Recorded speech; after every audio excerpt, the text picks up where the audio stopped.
All right, let's get started.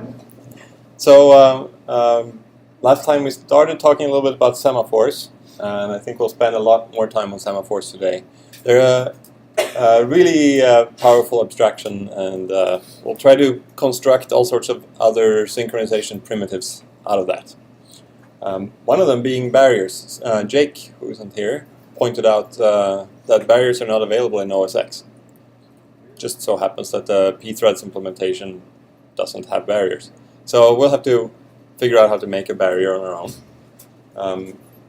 And it's not completely trivial. But there's all sorts of other things we can do with semaphores as well. First, though, we need to know how does a semaphore work? Like, where does that even come from? Because what we've done so far, so we're gonna, I guess we'll keep these for, let's see, where do we, yeah, these two we'll keep for later.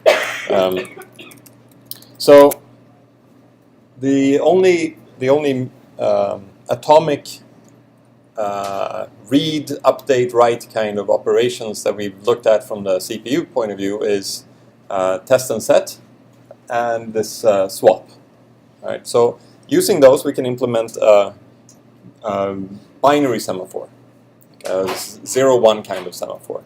But if we want a semaphore that can go to any number, right? If you recall, a semaphore starts with some non-negative number, and then you wait, you decrease the number. If you call wait on it, or which one was it? P.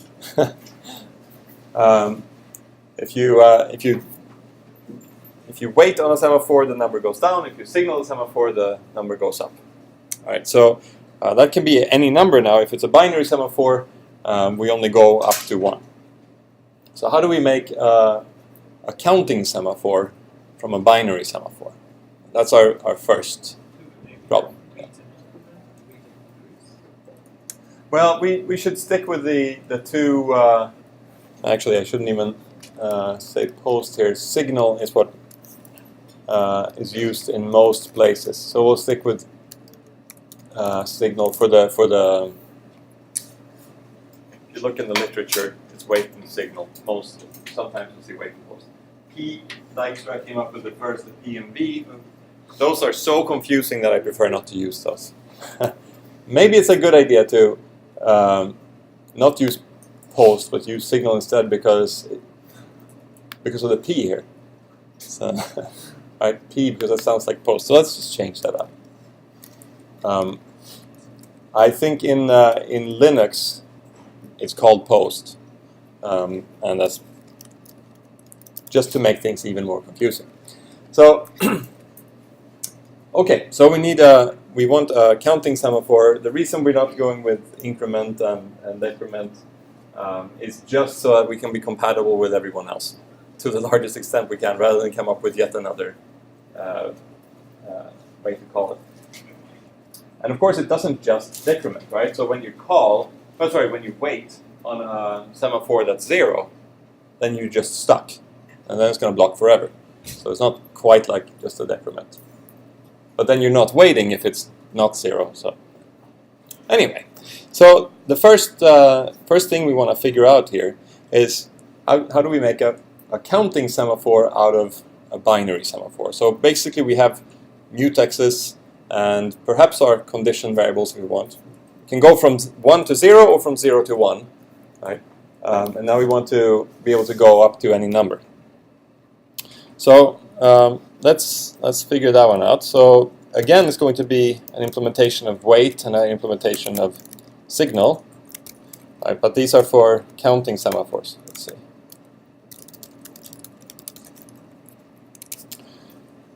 Okay, so presumably we're going to want to have a count somewhere, right? So let's have start out with a. Oh, maybe we make that the init. Right, so that just sets some variable count to whatever value. Okay, actually maybe we'll just say outside count equals n, right? Okay, so what do we want to do in wait? Presumably we want to decrement the count. And already we're in trouble. Right? Why are we in trouble? So here, this is just regular code. There's no semaphores used yet. It's just regular code. We have to check if it's greater than 0. Okay, that's very good. So if count is greater than 0, then we want to reduce the count. Okay? So what if two different threads call this at the same time? All right. Then now we actually have two problems here. First of all, this count minus minus is the same as plus plus, right? It reads and then writes. It doesn't do that atomically, so that could go wrong.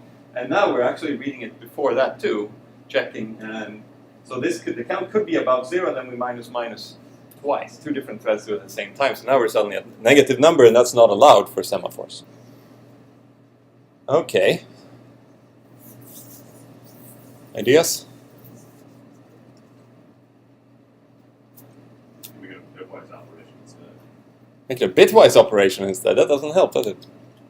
Because then we just have to check the bit.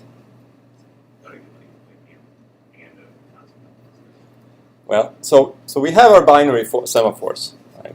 So let's use one of those. So we'll say, we'll call it mutex. So let's be a little more specific here. So I call this a semaphore. We call it mutex. That's just the name of it. And we'll set that to 1 for starters. That's how mutexes work, right? They're a semaphore. They start out at 1. And this is just an int. So I'll supply some types here. Okay, good. So now we can just say, oh, mutex.wait, right? And then we do our stuff. And then we say mutex.signal. Alright, so what does this do? First we get into our wait. Now we're calling a binary semaphore, and that one was already implemented. Right? That's basically in the heart. If you have a single CPU, you don't have any extra cores, you don't need these semaphores. Then in the OS you can just turn off interrupts, and no one's going to mess with you. No one else is running at the same time. As long as you turn off the interrupts, you're good. In this case, we're talking about a multi-core machine. I didn't quite catch what you meant. With the turning off the interrupt. Oh yeah. So on a single core machine, you don't have things running at the same time. All right. Except there's this one exception, that's interrupts. They don't run at the same time, but they can jump in and run any moment. Right? They raise a voltage on a pin somewhere, and the CPU goes and does something else. And that something else may very well be trying to access the same variables here. So in order to make that, you don't know, right? We don't know what the interrupts are going to be up to. So in order to make that completely safe, you turn off interrupts before. Or you discipline your operating system programmers very carefully and make sure they never access these variables in an interrupt context. That's really hard. Okay. So what's happening here? First thread comes in, it calls mutex wait. Now mutex go down to 0, right? And now we're decrementing our count. And then we release the mutex. So that's good. Now the next one comes in. Say they come in at the same time here at mutex wait. Only one of them gets to go, because after that this one is 0. So the other one has to wait here. The count goes down, and then the other one gets to go in and check the variable, and now it was 0. So it's not going to decrement it again. Okay, now we're not going to have a negative value on there. That's pretty good. It's a pretty good start. What about on the signal here? That seems a little easier. Actually, should be about the same, so let's just do that.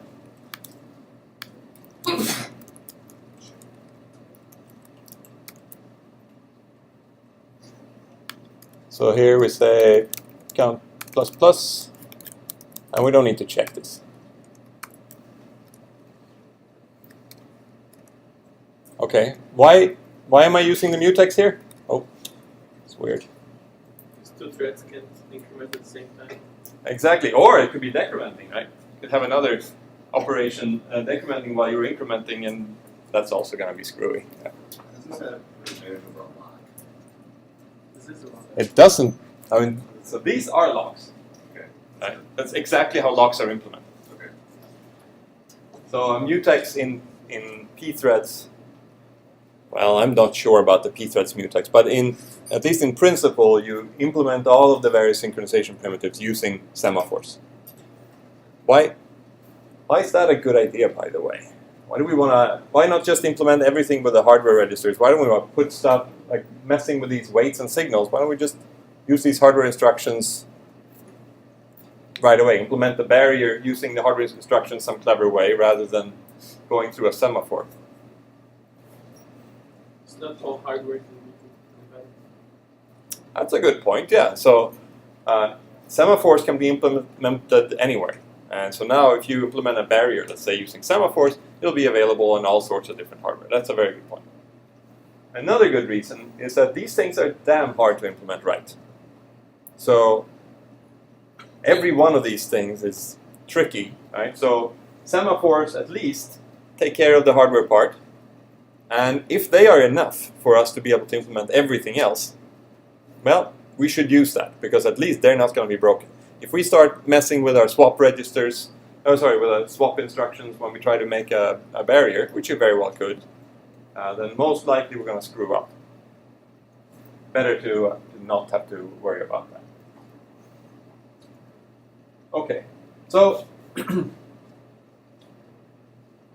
so here we're able to increment. That's good. So now it's incrementing and decrementing correctly, but that's not what a semaphore is supposed to do, is it?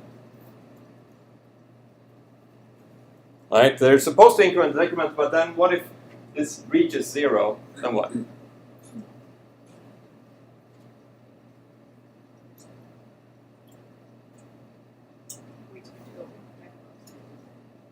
Yeah. So if someone comes in here and it's actually 0, then we have to wait. How do we implement a wait?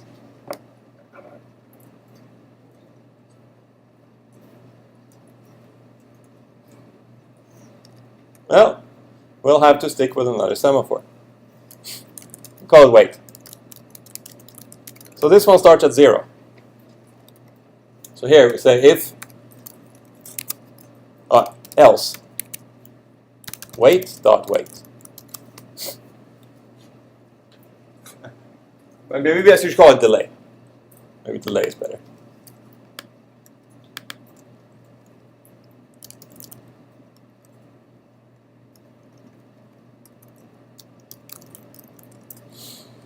Okay, so what's happening here? So if we reach 0, if we come in here and it's 0 already, then we call wait on this other semaphore. And what's that going to do?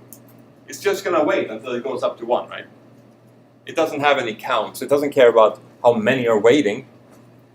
Whenever you call a semaphore and it's 0, well, you'll just have to wait.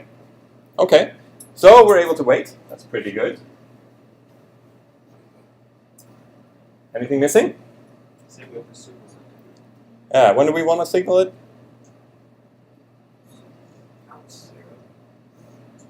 Yeah, so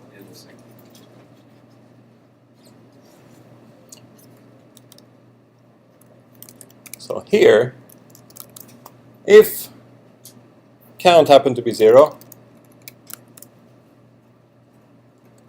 then I suppose we want to delay dot signal.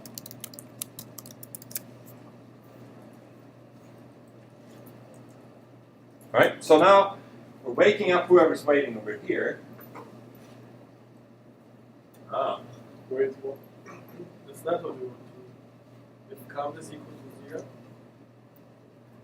Yeah, that's the only time. If count is above 0, then no one's waiting. Right? If you have a count of 2 or 3, there isn't going to be anyone sitting there waiting. They could have just grabbed it. But if it's 0, then someone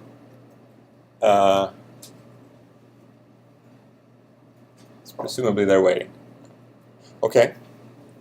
But there's one missing thing at least. Yeah, it's all very confusing.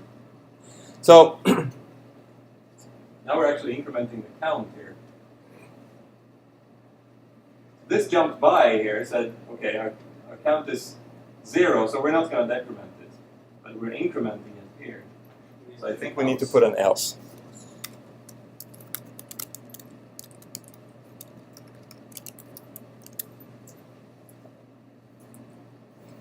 That looks pretty good. Okay, so I bet you there's a bug left in here. But we're pretty close to a good solution. Okay, so this is probably the first step. Now we've gone from the very simple binary semaphore to counting semaphore. Let's see if we can go a little further. So we had actually already, we looked at implementing a mutex. So in pthreads, for some reason, they don't actually make semaphores available. Semaphores you get from Linux, you don't get them out of pthreads, as far as I know. So if you wanted to implement what pthreads has, which is a mutex, then you go with a semaphore that's 1, and whenever you want to lock it, you wait. Whenever you want to unlock, you signal. That's easy. Condition variables have a very confusing name. There are no conditions involved. There's no if statement in here. Anyone can signal these things whenever they want, condition or not. So with a condition variable, you're waiting, you start out waiting, and at some point someone sends a signal, and then you get to continue. So this condition variable here, I think, is slightly different than from how things work in pthreads. So I believe in pthreads, when you notify, that might get lost. If no one's there waiting, it might get lost. Here it doesn't. Right? Here the semaphore goes up to 1, and later on someone comes in waiting, they get the signal in the sense that it's already 1, so when they call wait, they get to run straight through. This is the Linux version you're talking about? This is our implementation here of a condition variable. Yeah, the pthreads implementation, I believe, can lose that signal. Don't know why, but maybe I'm wrong. Look it up. That'd be a good thing to post on Piazza. Okay, let's do something different. So, let's see here. Oh yeah. So what if we don't want quite a mutual exclusion, right? We just want to be able to run 5 threads at the same time. Right? You have a system that, for one reason or another, it's not suitable to run more than 5 threads. Actually, if you look back at the dining philosophers problem, there's no problem if there are 4 dining philosophers, but if you have 5 of them, there's a problem. Give that some thought. It'll never deadlock with 4. So another way to solve the dining philosophers problem would be to just limit the number of philosophers that can eat at any given time to 4. And then we're good. Wait, do we still have the same amount of utensils? Yeah, sorry. So around the table, we only allow, still have 5 philosophers, but we only allow 4 of them to eat at any given time. So there's sort of a admission that you have 4 tokens. You say, okay, you 4 can eat now. And then when you've eaten, you hand back the token to someone else. I guess it's kind of, I'll let you think about why that solves the problem. But okay, so let's say we want to implement that now. For our dining philosophers, we want to implement a way such that only 4 of them may eat at any given time. How do we do that with a semaphore? Surprisingly easy. Exactly. Okay, so keeping the dining philosophers alive is a question of setting our semaphore, what do we call it, admission equals 4. And then whenever you want to, like before picking up the first fork, the left fork, admission.wait. After finishing eating, admission.signal. Problem solved. Right. So this will, I suppose one of not so many cases where you end up doing well, this is called a multiplex. So it's not a mutex, it's a multiplex. You can have so many threads, so many philosophers working at the same time. All right. So what if we let's see here? Yeah. So you came in a little late, but you pointed out that there's no barrier in B threads on OS X. I think last time.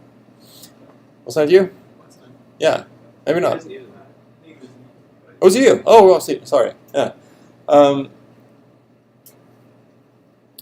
Okay. So that doesn't change anything.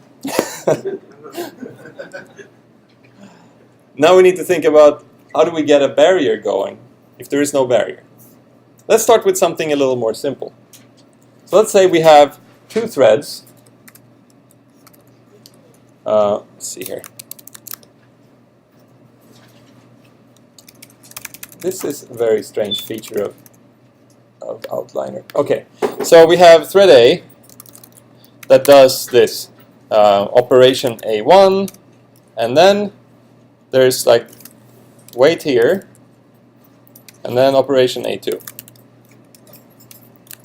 And then we have thread B, and it does operation B1, wait here, B2.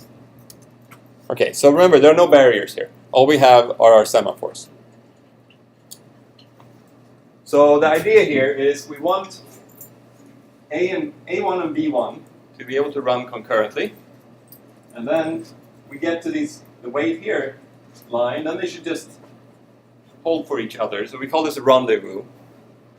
Type this up here.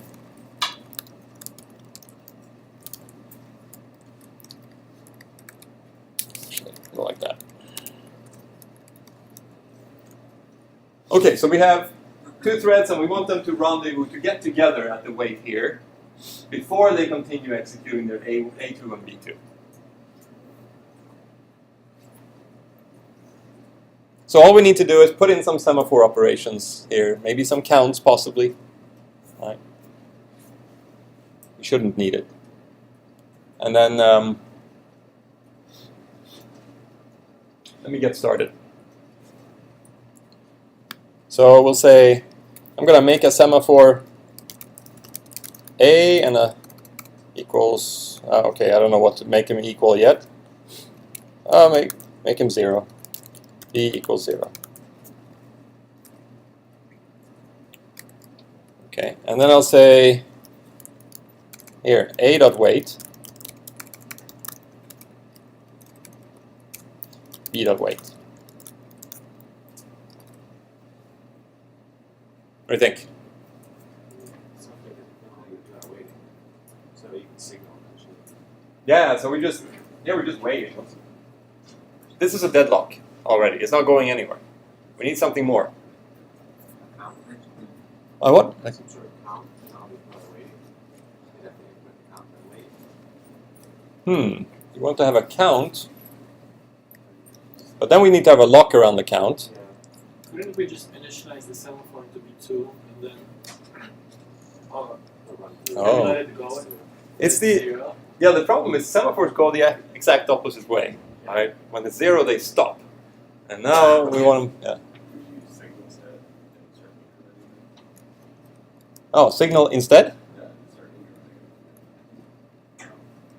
Oh, I see. So signal doesn't block. Right? You just call signal. So say we started this at 0 and we just. What do we want to do? How do we? Oh, we start them at negative. We're not allowed. But let's say we can start at negative. So we start at -2 or -1, and we signal a couple of times, and then I suppose a wait wouldn't wait anymore. It seems complicated. It's probably not going to work with the negative semaphores.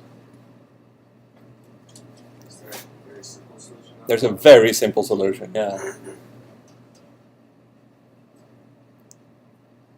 Have one wait, have other signals. Okay. So let's say A waits and B signals. Or B dot signal is not going to do much good, right? So what do you want? So that doesn't actually help us. Well, there's no deadlock anymore. One of them gets to go. But how about A dot signal? Okay. So it's better. Right? Because now A has to wait for B. But B is still going. What's that? So let's look at when this works and when it doesn't. Right? So if A goes first and starts waiting, and then B comes and signals, everything's fine. They're running at the same time. Yeah. Could you check the value of the semaphore? A's got a one on it. Right. A's got a 1 and B goes straight to signal. Otherwise, B's going to wait. And A has to wait. Okay, let's see. So here, so now there's a problem, right? If you wanna check the value of A, well, let's try. Let's try. So this stuff actually is best to do just on the screen rather than in code, because when we do it in code, sometimes it just works. Right? It's very hard to get to those cases where it doesn't work, but we can kind of reason about it at least. So if A equals 1, then we signal. Otherwise, we wait, but what kind of wait? A dot wait or A dot wait? Well, let's try it. Okay. This definitely doesn't work. No? Okay, it doesn't. You said like you guys at your Why doesn't it work? Because A is wait. Oh, wait. Because it is 1. Because if it's 0, then A is waiting, but it never gets signal. Yeah, so the problem happens if B goes first. It goes through here, now it's waiting, and then this one is waiting too. So do we want to have the same code on the other end? So there's actually one more potential problem, right? You could say, oh, A is, let's see, can you? Yeah, so you could say, oh, A is 1. Wait, but this is completely upside down here. If A is 1, there's no one to signal. Let's turn this so at least make it this way. So we'll say wait here. Okay, that's a little bit better. So at least there's someone to signal, and then we signal them. Okay, but now here it says, oh, if no one's there, then we wait. So you check it. Turns out no one's there, and then someone's in there before you start waiting. Right? The ordering. We don't know the ordering. in thread A, could you do B dot notify or B dot signal, and then in thread B do B dot wait? So after you do A dot wait. Do you want this condition still, or should we just drop it? It seems like if we're going to have this check, we're going to have a mutex around it, which is fine, but it's starting to get a little complex. Okay, let's see. So I think we had a pretty good idea coming here. Let's see. What's this? So here you want what? A B dot signal? Or yeah, B dot signal, and then in thread B after the A dot wait after the A dot signal have a B dot wait. So A dot. Oh, I see. We drop this one? yeah.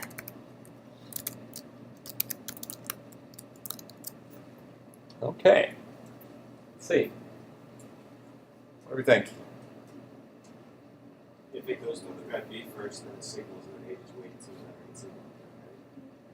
Let's see. So we go thread B first. Signal A gets Is the processed. signal? So now A is 1. A gets processed. Oh yeah, right. Actually, wait doesn't want. And then B just stays here. Until it gets A got 3. And then it'll get signal.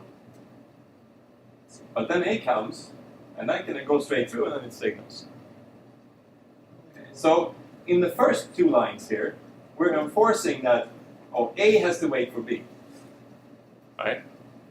But if B happens to come first, well, that doesn't really. The first 2 lines here don't help.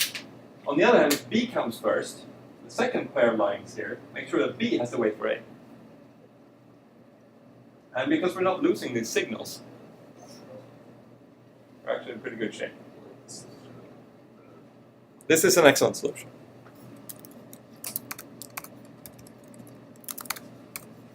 Okay. So we have a rendezvous. What's the difference between a rendezvous and a barrier? No difference. Okay. Anyone else? Ah, yes. A rendezvous is a barrier for 2. What if we want a barrier for an arbitrary number of threads?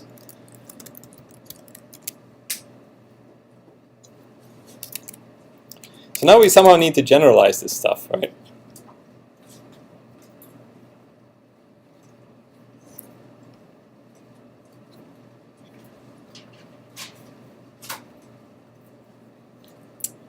Okay, so in this solution, we just have this one call, right? No, there's 2. There's one where you initialize it. You say the number. Just ignore that. And then we have the other where you can just wait for a barrier. There's no signaling a barrier. You can just wait for it. So we'll look at the wait implementation for the barrier.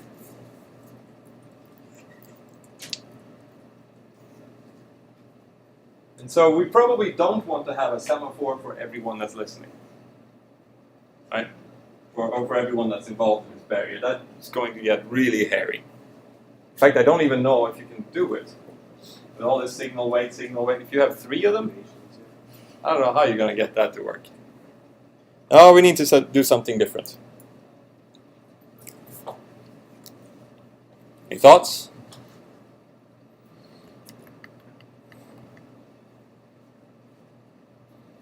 Why don't we start with a count? All right. What's that? If we're going to have a count, we're going to need a locker around it. So let's see. Why don't we start with count plus plus. Okay, in order to make that work, we have to, okay, so let's declare some things. Let's see, wait goes like this. N equals size of barrier, make a big N. And then count started at 0. Okay. And then, oh yeah, we need a mutex. So we'll call that a semaphore mutex equals 1.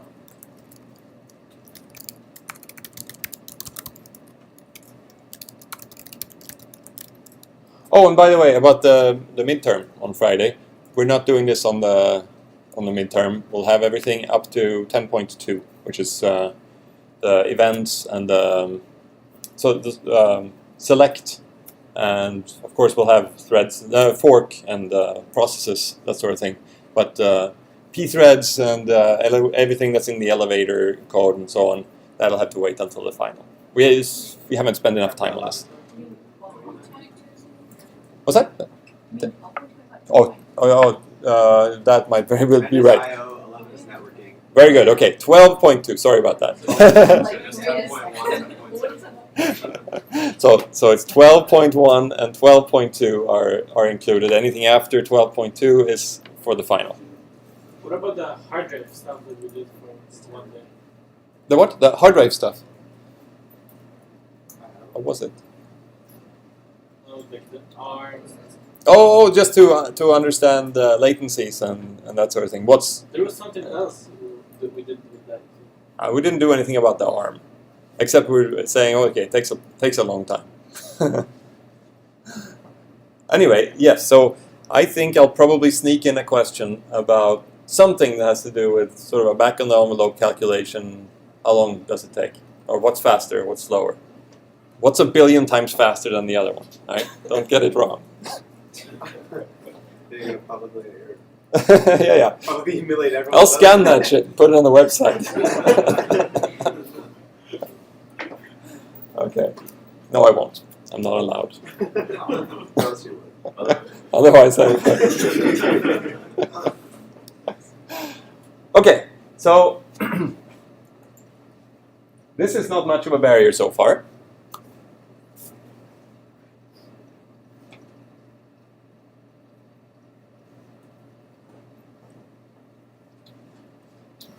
Something to say that if the count is ever equal to n-1, So that's the barrier -1, and then everyone gets to go.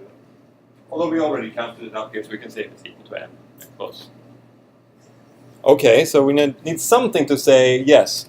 If the barrier is, let's see, if count equals n, everyone gets to go. But how do we say that? Oh, and if it's not, they really shouldn't go. Run the loop, 5 signals, depending on how big your barrier is, you run the loop however many. Okay.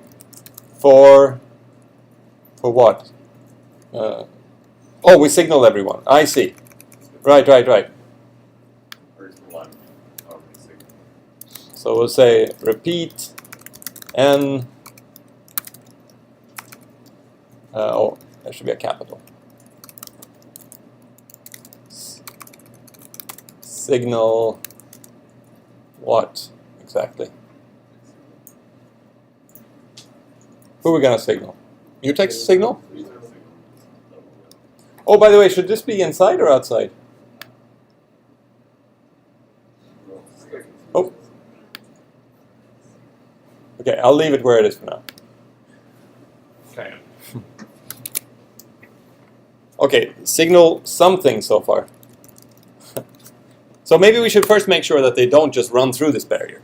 Right? But the mutex, they're gonna release this here, right there, and then keep going. So probably they need to wait, or at least if it's not n. Else, and then we need to wait on something. Okay, so we need another one here.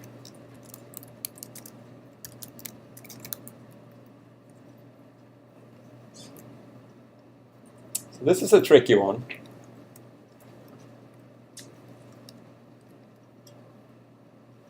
We don't know how many people are waiting from this, but that's okay. Okay, so we'll just say delay dot wait. Okay. Can you use So- the same semaphore like as many times as we want? The delay semaphore? Well, use it as many. It Is doesn't there a way really. to just change signal one semaphore and have everyone go? Oh no, you have to signal it as many times. You only wake up one. Every time you signal, you wake up one because the count, right? It only goes up by one, so someone else gets to decrement it by one. By the way, if we have an if count equals to n, don't we also need to mutex all around that comparison? Why? Signals. Oh, I see. So you think we should put it inside of here because it might go up? Okay, let's try that. Well, let's see. So does that go with the weight as well, or? So let's start by just moving the whole thing up then. No, we can't put the weight in there because can't put the delay that way because only one person would be waiting the delay, right? Right, so what's going on here now? So now we're in the mutex, we're incrementing. If we didn't reach n yet, now we're delaying. That's no good, because then we're going to wait forever and we're never releasing this mutex. Deadlock. Okay.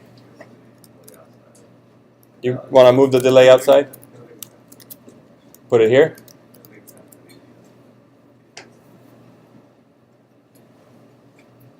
So now after you're done, you can... Yeah, so whoever comes in last, they let everyone out, and then they're stuck. That's not nice.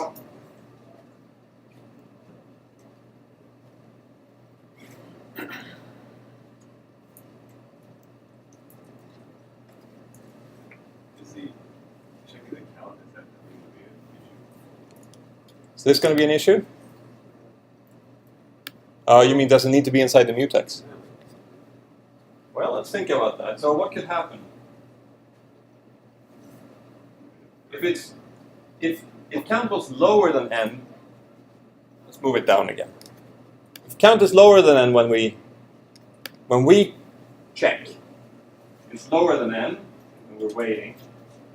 But then it had to go up by someone else. Presumably someone else has to increase it, and then they can signal instead. Right? So it's always going up. So when you increment, and you're the one that increments it to n, you're not going to miss it.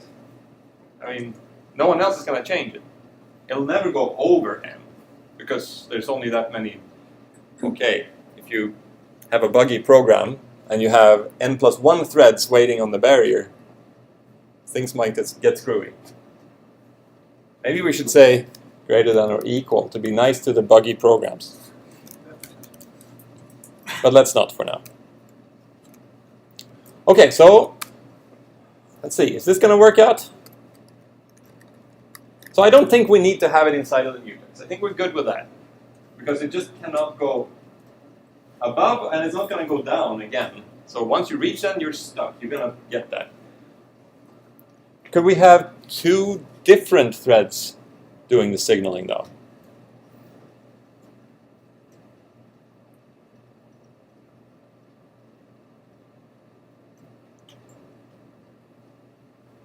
Right? So you have thread A come in here, count it up to n, to n minus 1, come out here. And then B comes in and counts it up to n, goes through, and A is still here. And now they're both hitting this, and they're both signaling everyone. What's that? That's the worry. Yeah, that's a bit of a worry. This barrier looks like it's maybe not going to be reusable. Alright. We can't, once everyone goes through, the count is not necessarily going to be 0. So that's a little bit of a concern. Let's call this a disposable barrier for now, and we'll worry about reusable barriers later. So it's still going to work, right? You might have more threads signaling. You get more signals than you need. The count goes up a little too high. Sometimes. Oh, should this be an else here?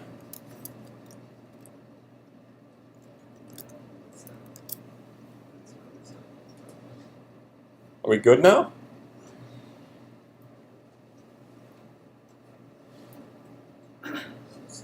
If 2 threads are signaling at the same time, then it doesn't mean that the count might be too high. Sometimes it might be even too low. Right? Because they'll read something, right, then the other guy also writes. So the number gets to be lower. You'll lose a signal. Yeah. Let's see. So here we have, say our barriers for 2 now, so it doesn't get too complicated. So we have, the 1 came in here, so now this count is 1. Another one comes through, and now the count is 2, and they're both signaling. Is that the concern? And that doesn't seem like a problem, right? They're both signaling. Who cares if they're signaling or not? They're both going to jump by because of the else. I think there's a situation where this still doesn't fly. Think there is? I'm pretty sure there's a situation where it doesn't fly. With 2 threads? Not sure about the 2 threads. I'm trying to put my finger on it here. Solution I've seen doesn't use the repeat. That's why. You just throw it in a wild one instead of. That'd be a whole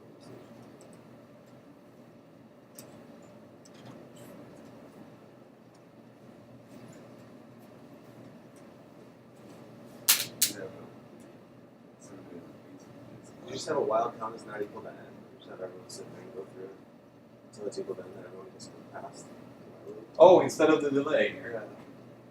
Well, I mean, this looks like a pretty good solution. But, I have a fishy feeling about this. So maybe we can find it. We have a couple more minutes here.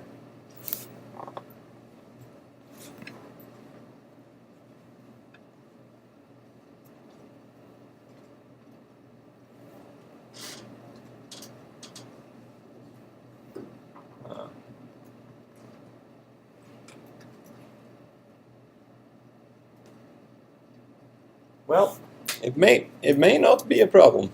I'll have to think about this one. Now, let me show you the alternative solution that I think Mr. Dijkstra again came up with. So you don't need this repeat here. It's actually, it shouldn't be something. It should be delay.signal, right? That's certainly a problem.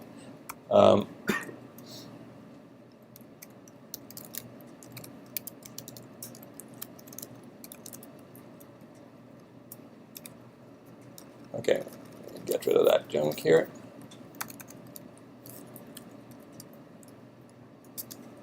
Okay, so now everyone except the last one is waiting.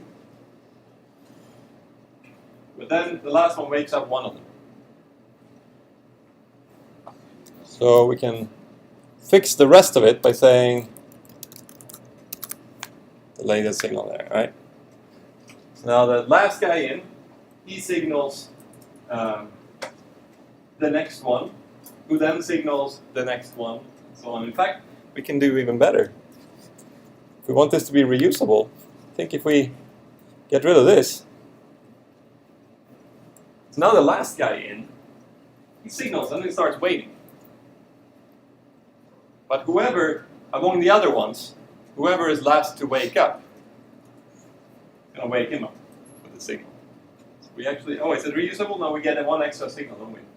There's one extra signal, it's still not reusable. Is that a problem getting extra signal? What's that? Is that a problem getting extra signal? It's not a problem, but it makes this a disposable barrier. Because now we can't use it, again, we have to reinitialize it to 0. Because we have here like n waits and n plus 1 signals. Yeah, just set 0 below the play signal. What's that? We just set the n counting n equals 0 below the last play signal. They're not going to be able to have all the way out. It's delay, that's the problem, right? No, I'm not following. after the last play signal. Yeah? It's at n 0. I don't think it's n problems delayed. It's count, you're saying should be 0. Oh, sorry. Yeah, but this is a problem, right? Because now you're setting the count to 0, right? I mean, they could be doing it. Well, They're who cares? They're done with it. on the way. Yeah, they already made it through. Yeah. I mean, on first inspection, it looks like it's pretty good. So I'm thinking for upcoming homework, maybe we'll go and implement a few different things like this. And then just really stress test the hell out of it. Run all sorts of stuff and make sure it never deadlocks and never breaks conditions. But I'm not sure yet. We'll see. Okay, so I think probably next time we'll spend a little bit more time on a couple of other devices like this. And then we'll move on to bigger and better things.